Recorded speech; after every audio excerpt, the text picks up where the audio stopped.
आज जब पूरा देश वन नेशन वन इलेक्शन की बात कर रहा है, तब हम आपको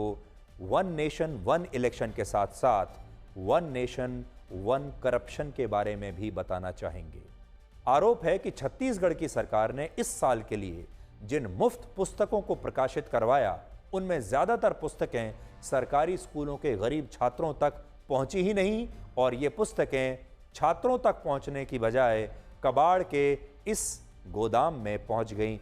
छत्तीसगढ़ में बीजेपी की सरकार है और उसका कहना है कि वो इस मामले की पूरी जांच कराएगी, लेकिन हम बिना जांच के ही आपको ये बता सकते हैं कि इस मामले में घोटाला कैसे हुआ होगा। असल में ये पुस्तकें अगर गरीब छात्रों को मुफ्त में मिलती तो इससे गरीब छात्रों का तो फायदा होता,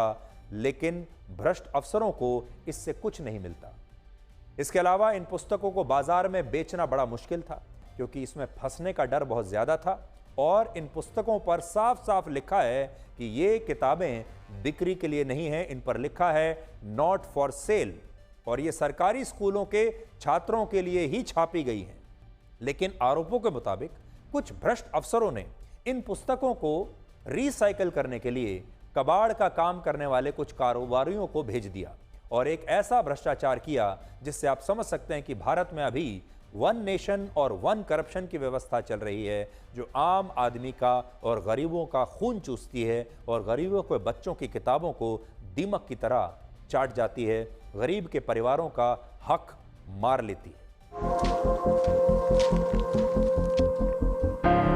ये किताबें सरकारी किताबें हैं, और ये वो किताबें हैं जो निशुल्क गवर्नमेंट स्कूल्स कॉलेजेस के बच्चों को दी जाती है, फ्री ऑफ कॉस्ट दी जाती है। अधिकारियों द्वारा किस तरह से इसे बच्चों तक ना पहुंचाकर इसे यहाँ पर भ्रष्टाचार के रूट के जरिए से इस पेपर मिल में रायपुर से 30 किलोमीटर दूर भेज दिया गया और यहाँ पर इसे मेल्ट करने के लिए दे दिया गया।